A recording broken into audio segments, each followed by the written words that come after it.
माध्यमातून आपल्याला संतांनी दिलेला जो आत्मिक अनुभव आहे त्याची अनुभूती घेत खरं म्हणजे आपण हे मानवी जीवन नाही।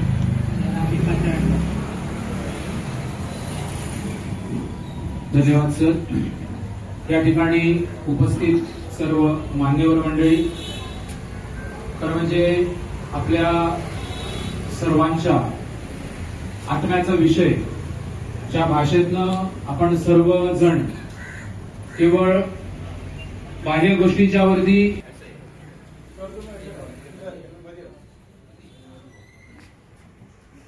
अशा प्रकारचा आपला हा जो कार्यक्रम आहे तो चालूच राहील।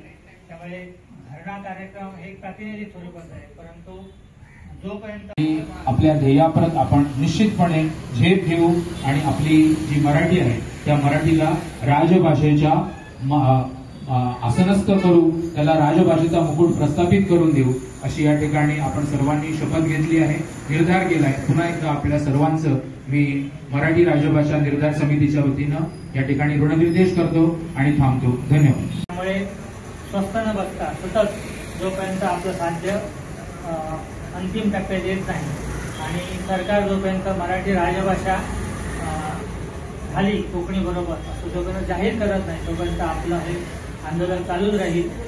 आमची मागणी ही सकारात्मक आहे। आम्ही परत सांगतो की आम्ही कोकणीच्या विरोधात नाही। कोकणी घरामध्ये बोलली जाते परंतु व्यवहारामध्ये मराठीचा उपयोग होतो। मगाशी वक्त्याने सांगितलं की वृत्तपत्र आपल्याकडे 9 मराठी वृत्तपत्र आहेत, त्याशिवाय महाराष्ट्र टाइम्स, लोकसत्तासारखी महाराष्ट्रातली वृत्तपत्र जी आहेत ती इथे मोठ्या प्रमाणात वाचली जातात। त्याशिवाय अलीकडच्या काळामध्ये डिजिटल स्वरूपाची वृत्तपत्र पुण्यामध्ये खूप सुरू झालेली आहेत।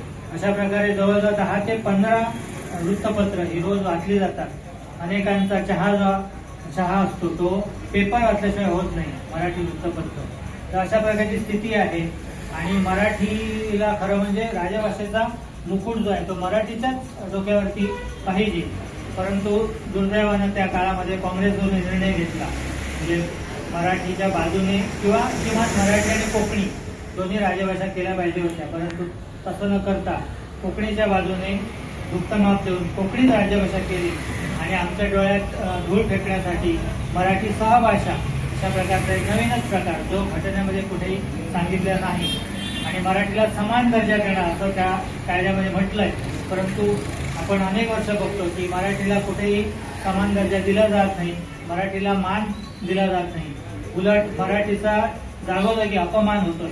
मराठी शाळा बंद पडत आहेत आणि आता कोकणी जर सक्तीची केली तर मराठी माध्यमातून शिकणारी मुलं, मराठी हा विषय घेऊन शिकणारी मुलं, मराठी प्राथमिक शाळेमध्ये जाणारी मुलं ही हळूहळू कमी होतील आणि कालांतराने येत्या 10-15 वर्षात किंवा किमान 5 ते 10 वर्षात सुद्धा आपल्या मराठी शाळा बंद पडतील आणि मराठी शाळा बंद पडल्यानंतर मराठी भाषा इथून समूळ तिचं उच्चाटन होतील अशा प्रकारचा डाव आहे।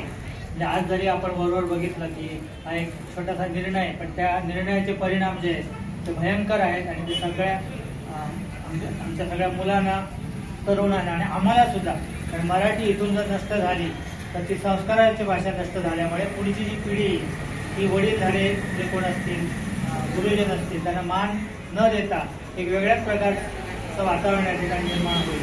आणि म्हणून आमची अशी मागणी आहे की हा निर्णय जो आहे कोकणी सक्तीचा तो मागे घ्यावा आणि गोव्यामध्ये जे गढूळ वातावरण भाषेच्या प्रश्नावर निर्माण झालेलं आहे मराठी कोकणी, तर मराठीला कोकणी बरोबर राजभाषा करून हे जे वातावरण आहे दूषित झालेलं ते सुधारावं आणि एक चांगलं वातावरण समाजामध्ये निर्माण होईल त्याची दखल सरकारने घ्यावी।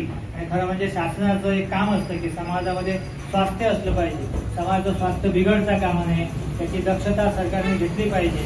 आणि मला वाटतं गेल्या 40 वर्षामध्ये जवळजवळ 38 ते 40 वर्ष हा जो प्रश्न सुरू झालेला आहे, चालू आहे, त्यामुळे आपल्या समाजामध्ये कोकणी आणि मराठी या भाषेवरून दरी निर्माण झालेली आहे, ती दरी बुजवण्याचं काम हे सरकार करू शकतं। आणि म्हणून आमची अशी मागणी आहे की सरकारने तात्काळ या विषयाची दखल घेऊन मराठीला राजभाषेचा दर्जा द्यावा आणि जर ते झालं नाही तर येणाऱ्या निवडणुकीमध्ये मोठ्या प्रमाणामध्ये मराठी प्रेमी जे ते सरकारच्या विरोधामध्ये उभे टाकतील, त्याचे परिणाम येणाऱ्या निवडणुकीमध्ये निश्चितपणे दिसतील।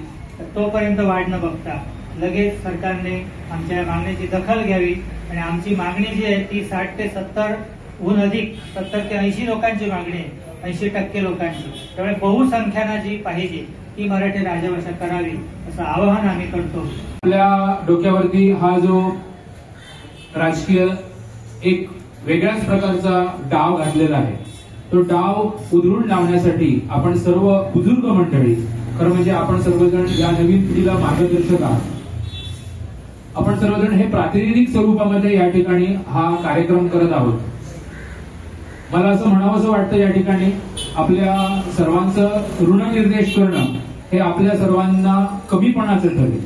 आपल्या सर्वांची जाणीव, या सर्वांची जाणीव आपल्या सर्वांना आहे आणि वयस्कर, रिटायर्ड सगळे आपण बुजुर्ग मंडळी, ती जाणीव आणि आपल्या संस्कृतीची नाळ व्यवस्थितपणे आपण ती पुढे नेऊ यासाठीचा निर्धार आम्हा सर्वांच्या मध्ये ऊर्जित करण्यासाठी आपण सर्वजण एकत्र जमलो. आपण सर्वजण वटवृक्षाची पूजा करणारे आहोत. वटवृक्षाचं बीज हे खरं म्हणजे अतिशय लहान असतं.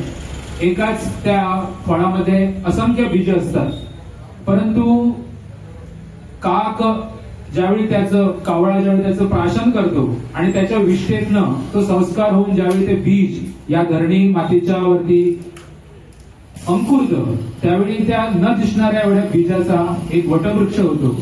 अशा प्रकारचा निर्धार आपण सर्वजण व्यक्त करण्यासाठी आपण बहुत करून खूप लहान संख्येने असू, परंतु ते बीज रूपी जो सगळं आपल्यामध्ये आहे ते पुन्हा एकदा ऊर्जित व्हावं आणि त्याचा वटवृक्ष होऊन आपल्या सर्वांची जी मायभाषा आहे, संस्कृतीची भाषा आहे, संतांची भाषा आहे, मानव समाजाची भाषा आहे, ती भाषा आपण सर्वजण जपण्यासाठी या ठिकाणी मोठ्या संख्येने जमलात.